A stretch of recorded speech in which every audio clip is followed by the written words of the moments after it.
Welcome to Dear Art Producer, a podcast connecting the photography and video community with art producers.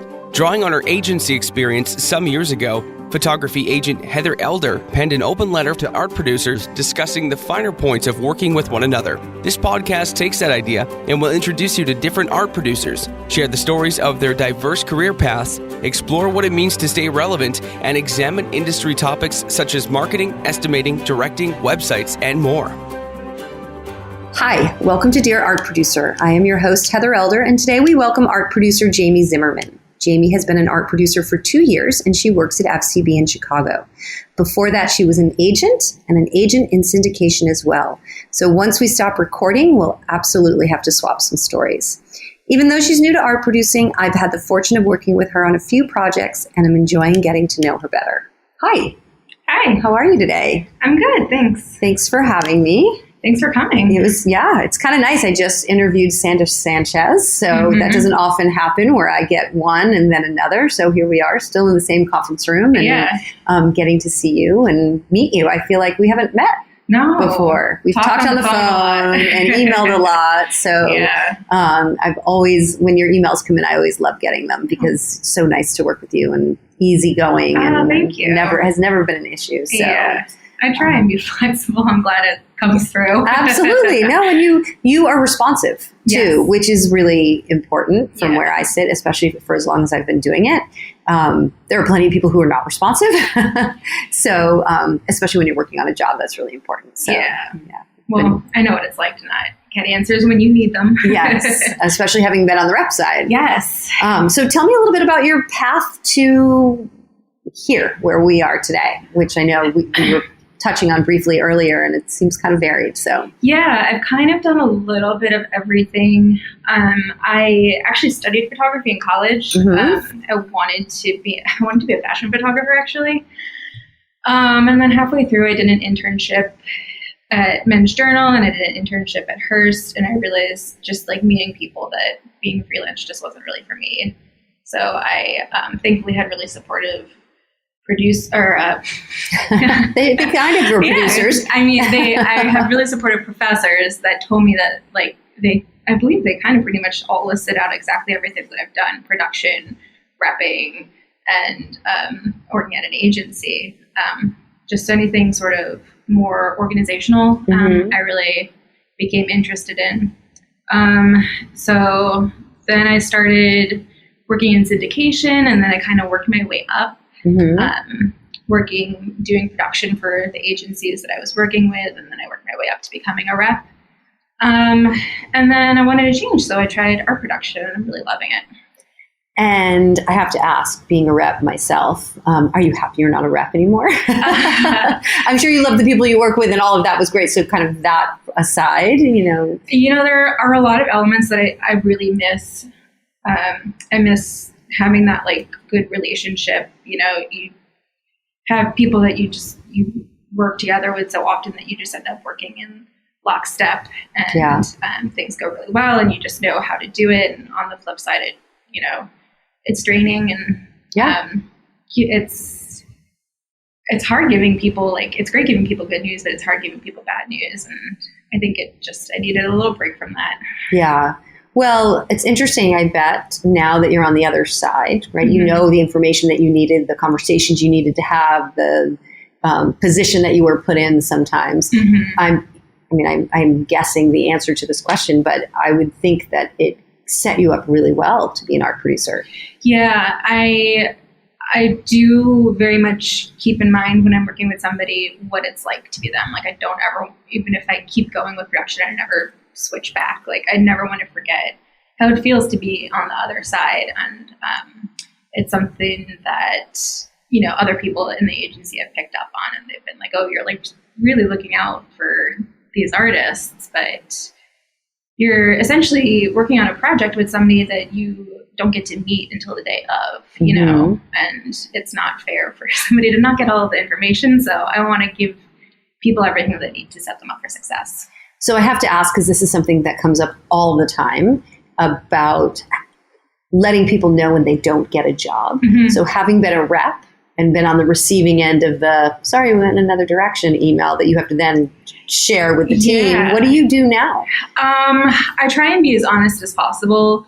And, it's interesting in repping, there were a lot of things that I think I just sort of assumed people were like, just giving me blanket answers for, like, oh, I can't deal with this right now, so let me give this blanket answer. But a lot of times it really is a creative thing. Like the creatives were just feeling like somebody might have been a better fit for their vision. If it's, a client decision, I want to make sure that that person knows that, the creatives really liked you. But at the end of the day, we have to listen to the client. And thankfully, even with tighter budgets, I've been in a position where it's very rare that somebody just full on gets axed because of budget. And usually if that's the situation, then I think they have a good feel of it beforehand. Right. Again, when we're high and we can't come down, and you've been really clear and you're like, Heather, you're $20,000 higher. And I'm like, I literally can't get another dime out of this. My expectations are that we're probably not going to get the job. Yeah. Even though we might be first choice, you might try really hard, but if they're not willing to spend the money, we can't come down. Yeah. That's a clear answer. Yeah. Like, nobody really argues with that. And there are definitely some people that will cut corners and try and lowball somebody.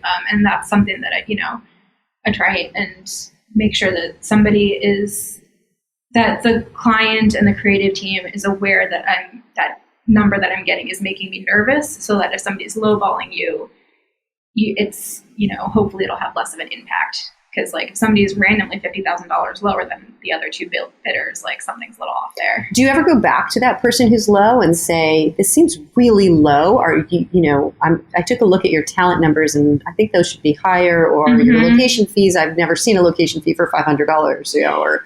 Absolutely. Yeah. And I think it's something that I also try and look back on when I was repping and working with photographers directly, is that sometimes people get burned and they get nervous to bring their numbers up. I have seen that scenario come. Meaning they've lost jobs. Yeah, they've been burned previously and they get nervous. They're like, I don't want to put in the numbers that make me feel comfortable because it didn't work out last time. And how do you think that works out, though, if they end up getting the job and then they don't have enough money in the budget? Like, where does that... I would imagine it's a nightmare. Hard lesson learned. Thankfully, that's never played out for me. Yeah. There are times where I get a phone call or an email from someone saying, okay, we've got 3 bids. You're $20,000 higher. Is there anywhere you can come down? And then I start kind of digging a little bit more and saying, well, can we just make sure we're like describing, we're comparing apples to apples here? Because if my approach is different, or somebody doesn't have enough money in for something else, and that often leads to really good conversations and trying to make sure that I'm not cutting just for the sake of cutting when maybe somebody else is just really approaching something differently, or maybe they should have more money in their budget. So yeah, it's a juggling kind of act. I think some people are also naturally just more inclined to work a little scrappier, particularly with younger photographers who are used to working on mostly social shoots or working direct with client. And when you're working direct with clients, since they don't really know much about the process, they end up giving you less money than you need. So the shoots end up being super scrappier in my experience. Right. So if you have a photographer that's primarily leaning in that category of things, they're used to a certain standard, and they're just naturally going to be comfortable working without certain extra support. Which makes sense. Yeah. And sometimes I worry about those people. I want well for everybody in this industry. So hope that it's not a trend that continues. When you talk about a social shoot, can you describe for the people who are listening, like how are you defining a social shoot, and what makes a social shoot a little bit scrappier with a little bit lower of a budget, and what are the differences? I think mostly just because if somebody goes into a project wanting to do social, since you're going to have to constantly be refreshing. It's not typically an asset that you're going to keep using for 2 years. Like you probably get about 6 months out of it. And then the internet trends have changed and you need something to match that. So since it's so short-lived, the want to release a good chunk of their budget is, pretty much non-existent. They want to spend as little as possible. Right. Which kind of backs you into a corner. And I think that's how a lot of young photographers are starting out nowadays, is with these social shoots. That is how they kind of early on adapt to having minimal support. And then they're hiring their friends, and they're not really paying location fees and all of that. That, like, how I'm wondering, like, is that how they get the budget down so that?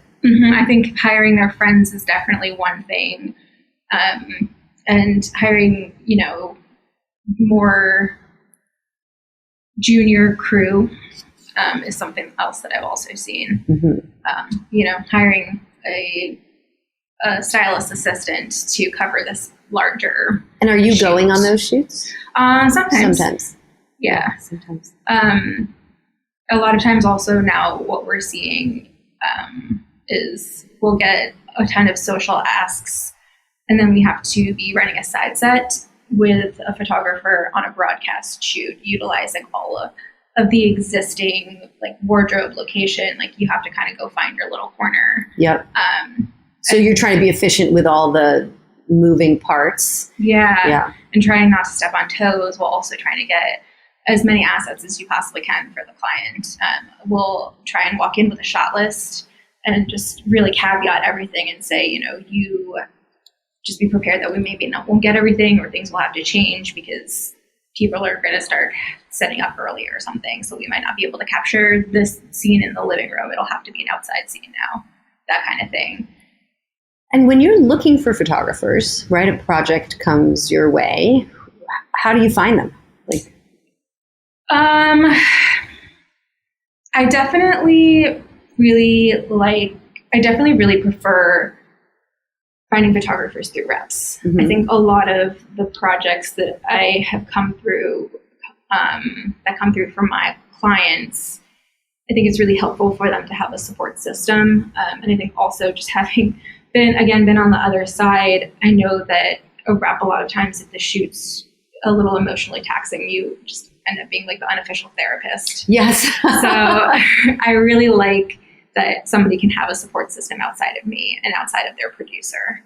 I get emails sometimes from photographers who don't have reps, and they always ask me to ask in the podcast if it comes up, would you ever work with a photographer who didn't have a rep? And what advice would you give to a photographer who doesn't have a rep in terms of how to engage and with you if he or she is bidding with you and they don't have a rep? I definitely am not opposed at all to a photographer that isn't repped. I think if they don't have that sort of support system in place, I'm a big fan of looking at people's commission sections on their website, and I just like to make sure that this person would feel comfortable handling the level of what I'm asking for them on their own. That's the main thing that I'm looking for. And then in terms of outreach to us, I think just for me, it's all about what I get across my desk. I just need that image. I am one of, I think, a handful of people that constantly is opening up all of their email promos. And I do look at all of the flyers that come, or the postcards that come in, partially just because I know how much time and luck goes into them. You do know. But also just because I think that's ultimately, how it's how you're going to be consuming the images, how you sent it. If something was made in a print piece, and you turn it into a postcard, like that impact maybe might have more if it's hitting my desk versus if it's hitting my inbox, that kind of thing. So I definitely try and pay attention to what comes across my desk. And I think at the end of the day, it's really just showing me fantastic images. Are you a fan of Instagram for finding photographers, or following them, or maybe getting to know them a little bit better? Interesting question. I usually do look at a photographer's Instagram just out of curiosity, but I don't typically follow photographers on my Instagram just because I just like to make it light and fun. It's like my little break from the day. But you will go to a photographer's one if you're kind of looking them up and are curious. You'll go check out their work. So their profile page on Instagram would be important for you. Yeah, I'm always curious, just what people are like. It's a lot of what I'm going to need on the day of is to make sure that the creatives and the photographer have a good personality mesh. So I think showing a little bit of personality on your Instagram, I think really helps me feel more confident. I don't think it would stop me at all if the photographer just chose to put family photos on their Instagram. Like I would never. It wouldn't matter. It wouldn't make a difference to me. It's just like little icing on the cake for me. And what other ways can a photographer's personality shine with you? Like how can they let that through in the process so that you are feeling comfortable being on set with them, and 2, excited to be on set with them?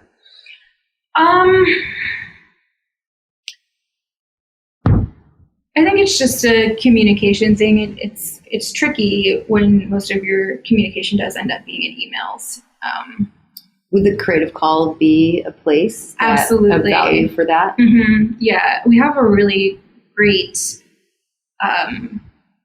variety of personalities, I think, in this agency, and I think if they're all on the creative calls, I think they're all happy if it can be more of a conversation discussion versus a presentation. And I think it really helps solidify that a person's personality matches up with the vision. So for example, if we're doing something like a little like goofier, if somebody on the phone is kind of doing a more traditional presentation of what they interpret the creative brief to be, I think it'll feel a little bit differently than somebody who can develop like a good friendly rapport. And I think it also is an indication of, how you're going to interact with the models, and it makes everybody feel a little more comfortable.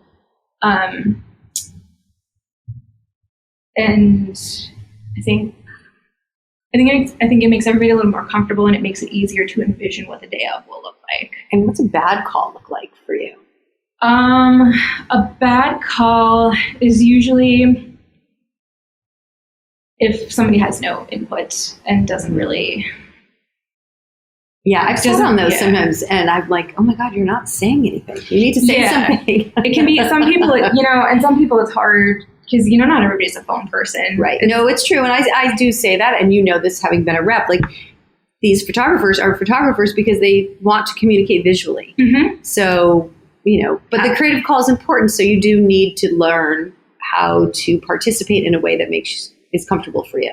Yeah. I think being able to at least contribute or, just don't like sitting there in silence, I think is what really will turn a creative off on the call.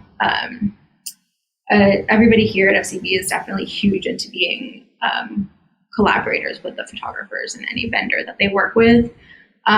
So, I think having silence makes them a little nervous. But again, since we're also like, and I try and point this out if it happens, like it's 2019 and like some people don't really talk on the phone that much. So if that happens, or my 15-year-old son would be terrible at a creative call. He, wouldn't know what to say. It totally happens sometimes, or like you're having an off day. I did a creative call one time with a photographer who had just gotten off of a flight from, I believe, New York to South Africa. Right. Yeah, so, that's hard. A little leeway there. And I think if you can make up for it in your treatment, then that's perfectly fine. Stuff happens. We're not totally unreasonable. We're not like sitting here talking about you behind your back. And what about the treatment? What makes good treatment for you? What is an overdone treatment? How valued are they from your point of view? They're super valuable. I think what makes a really good treatment for me is seeing the images that the photographer has that are curated specifically towards our vision. And I think that also seeing images that you can't find on the photographer's website are immensely helpful, just to bring something new to the table.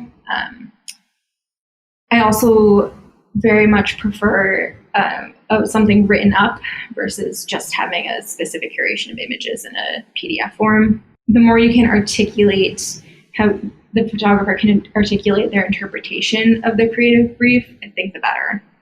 And do you ever offer feedback if you've received a treatment and it might be a little off, or you think it could be a little stronger? Mm-hmm. Are you looking to offer feedback at that point, or it's not part of what you do? Sometimes I do, and sometimes I don't. It kind of is situational. I'm generally a little apprehensive to give too much feedback because it is somebody's interpretation of our creative brief and how they would want to move forward with it. And I don't want to, manipulate that and have accidentally force somebody to say something that they didn't actually intend, or they wouldn't see on the day of the pointed shoot. them in a direction that maybe wasn't accurate with your feedback. Yeah, and it's very rare. I do offer to the creatives, like, do you want to see more of this? Sometimes if I do feel like, maybe somebody showed me a lot of like people laughing, but they, the brief is more like people playing sports. Like I'll ask, do you want me to pull them? Do you want them to pull some more images for you? And usually they'll say no because they feel the same way. Okay, so that's an interesting example. Say you want people playing sports, but all we have are people laughing, or vice versa. But it's pretty clear. It's a lifestyle shot. It's not a sports shot. It's not a, you can take the ball out and maybe they're laughing. So can you guys make the leap that this photographer can do that? Or is it so much more helpful to have the type of imagery or the content that you're looking for that particular job? I think where it really makes the difference is in the client presentation. Usually, it's a creative person interpreting another creative person's treatment. They can kind of make the jump themselves. Right. It's usually when things get passed along to the client where they have a harder time. And we do our best to try and say, this is, this doesn't mean that this is what you're going to get. Trying to be so literal. But sometimes literal is I think needed. If you can be literal, it's safest. When I was repping, I think some of the greatest successes that we had were when the photographer was able to go out and do a small test shoot and we could toss it into the treatment. That was always, any time we can do that. It is fabulous. It's, sometimes there's not the time or the money to do it, and it's a little bit more complicated, but I 100% agree with you.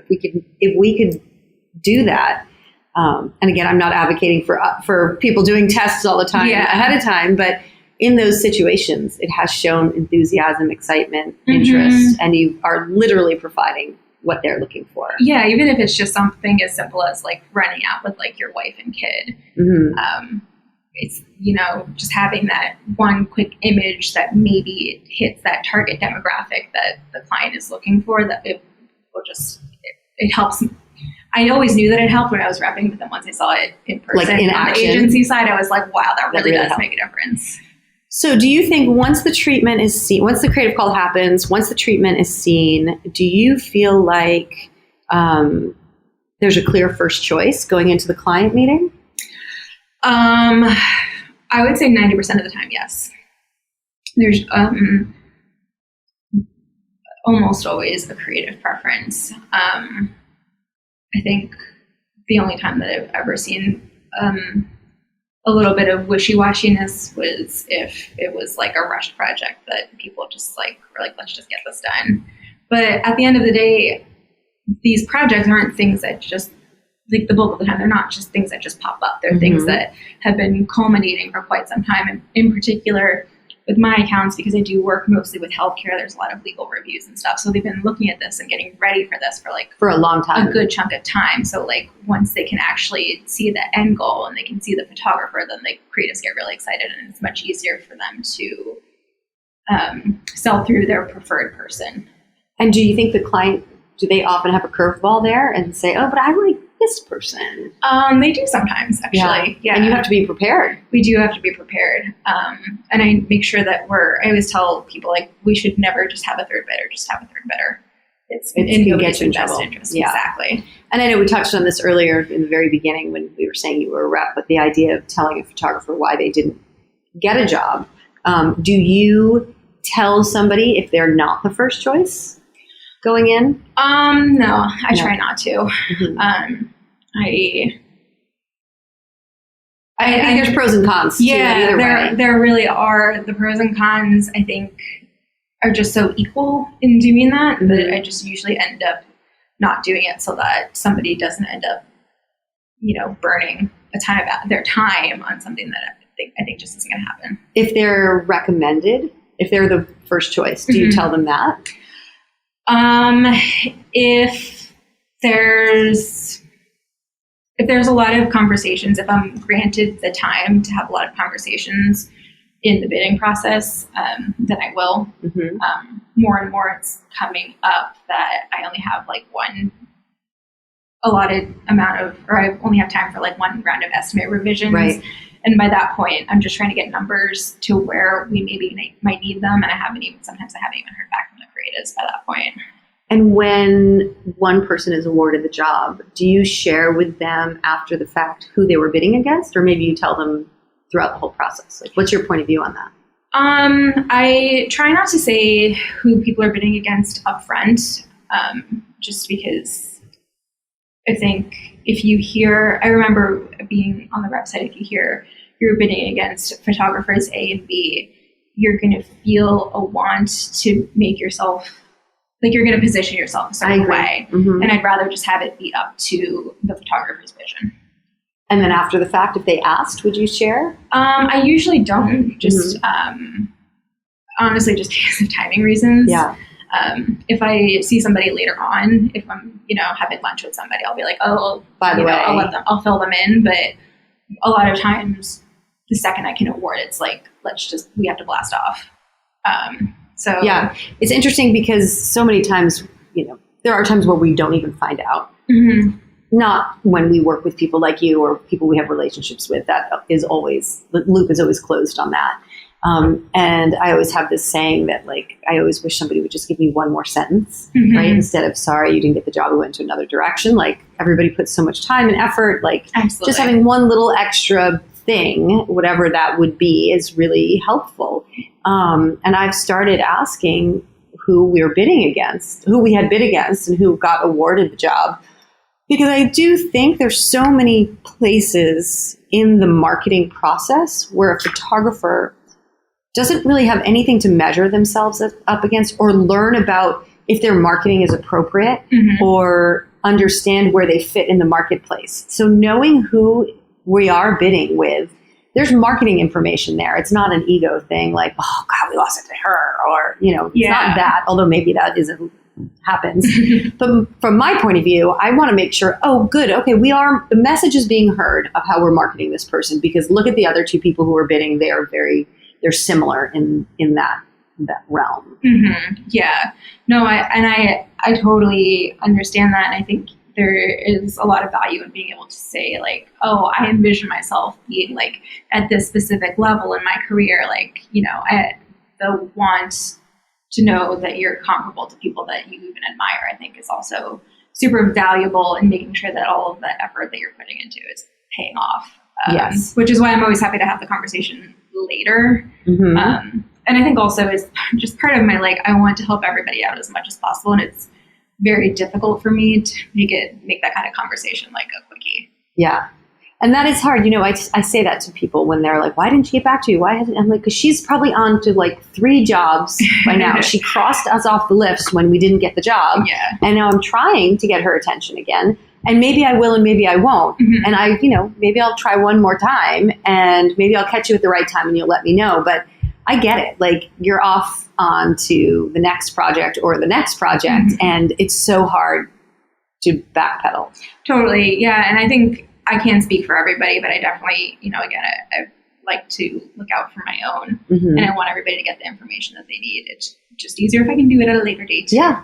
I had interviewed an art producer once, and I asked her, I'm like, if a photographer wanted some feedback after the fact, like, why didn't they get the bid, or why, who won, or whatever, do you give that information? She's like, no. She was very clear. She's like, no. She's like, I don't offer feedback after the fact. I'm offering feedback all along the way. Mm-hmm. So they need to be paying attention to what I'm saying during the process, because it shouldn't be a surprise if they don't get the job, they should know exactly why, because I'm going back to them and saying, these images are too dark. Do you have any other lighter images? Mm-hmm. Or you're too high. We need this. So she's doing everything she can up front to make sure they are shown in their best light. And I thought that was so fascinating that she thought of it that way, because she was just like, I'm not here to teach you after the fact. Like I'm spending time teaching you during the process. Yeah. And I just had never thought of it that way before. Yeah. And I mean, I think that's a super great point. I do give feedback like for a reason. Mm-hmm. Anytime that I go back to a photographer and I let them know this in your treatment isn't really working, or this number is making me nervous, if I don't see it addressed as we're moving forward, also that makes me a little nervous. Yeah. You know, it's like the little things I think really do add up when you're absolutely working so closely. I understand it's totally easy to get so wrapped up in trying to win a job that, you know, maybe it might take a little bit of processing that like, oh, you know, I got this email and like, you know, maybe I should have taken this a little more seriously, you know, that kind of thing. Or like maybe like if I'm giving you feedback, there's a reason. And I think that's a really strong takeaway. If you're telling me something, mm-hmm. even if I disagree or have a reason why or a reason why not, you're taking the time to tell me something. So mm-hmm. I might not be able to change it because we feel strongly about our approach. Mm-hmm. But if it wasn't an issue, you wouldn't have brought it up. Mm-hmm. So I need to walk away knowing that I either have to convince you of why it's okay not to, and have you be like, oh, okay, great, thank you. Now it makes sense. Yeah. And even like, I think sometimes I'll comment on something that in the moment feels a little silly. Uh-huh. I one time asked a photographer to change the font that he used in his treatment. Mm-hmm.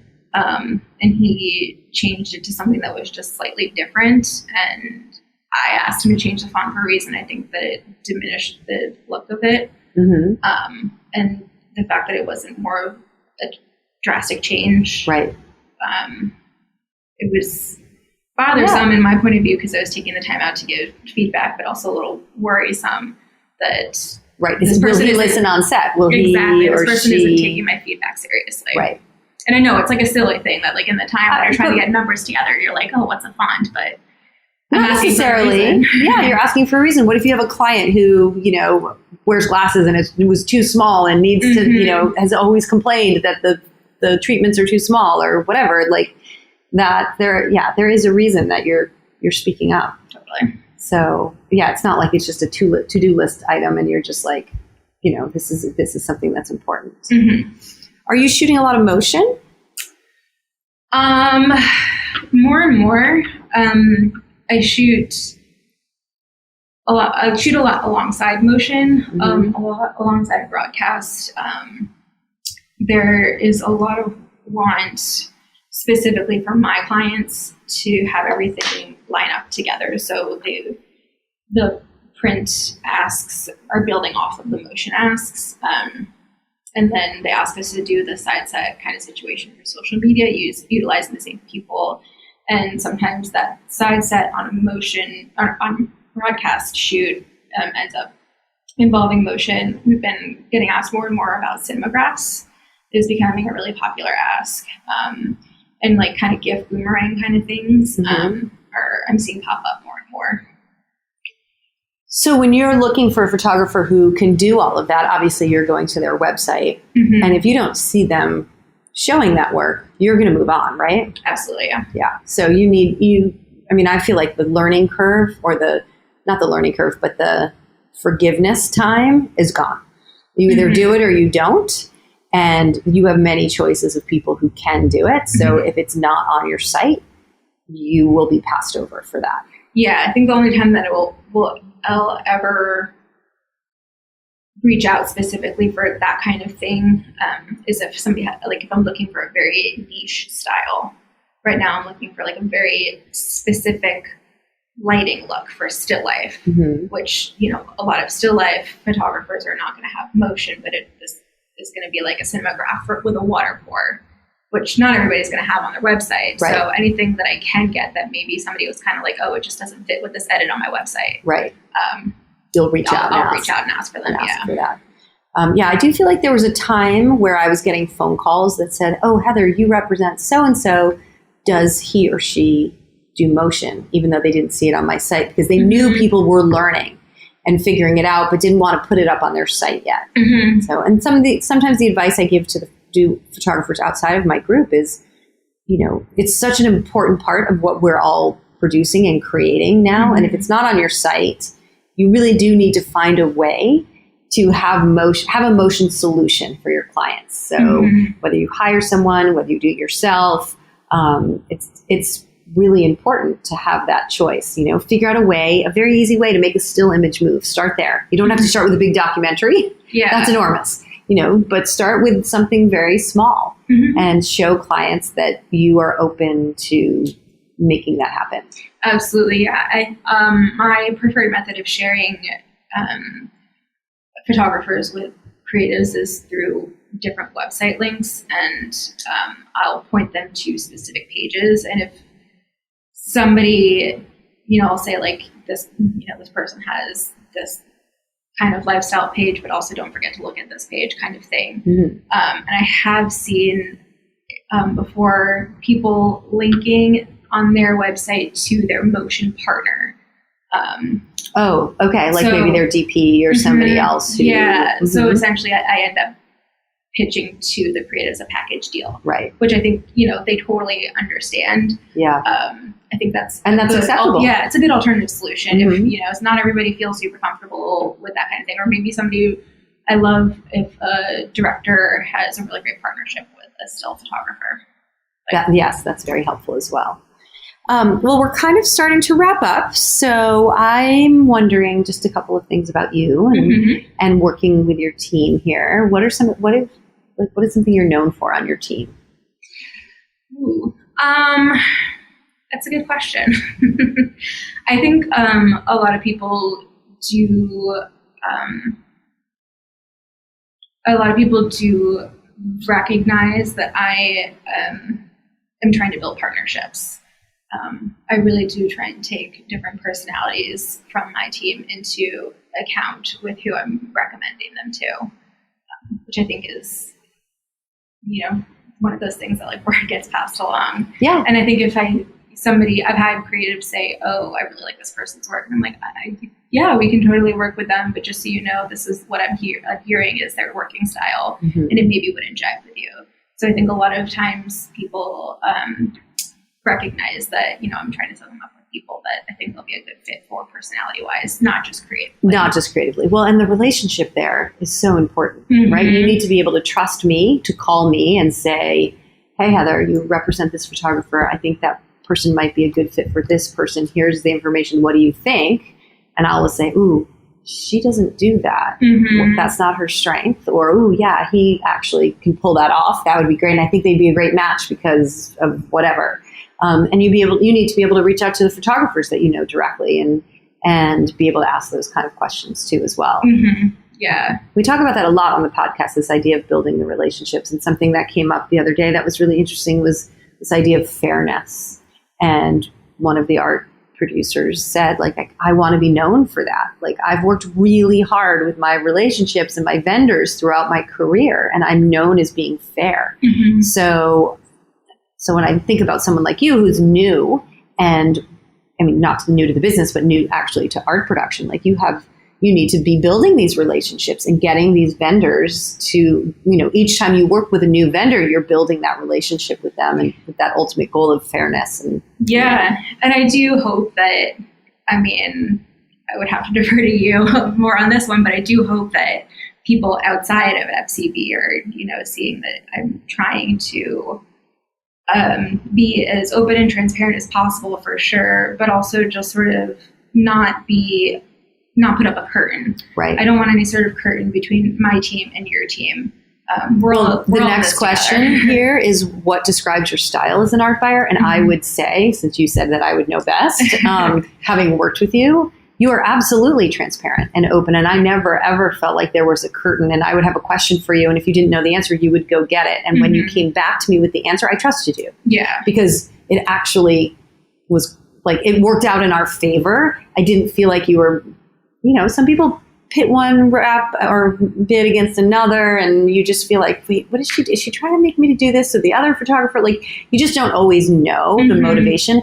And with you, I just felt like it was always transparent and a very helpful, easy process. Yeah, and I remember when I was on the other side, it can be,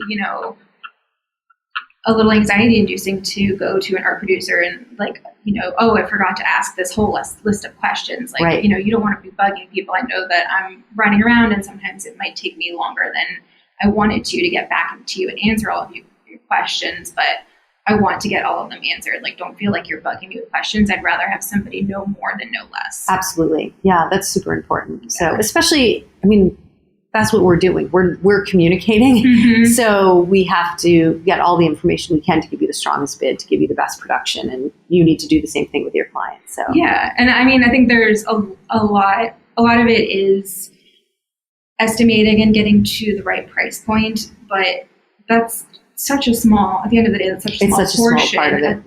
The main goal for everybody is a great end product.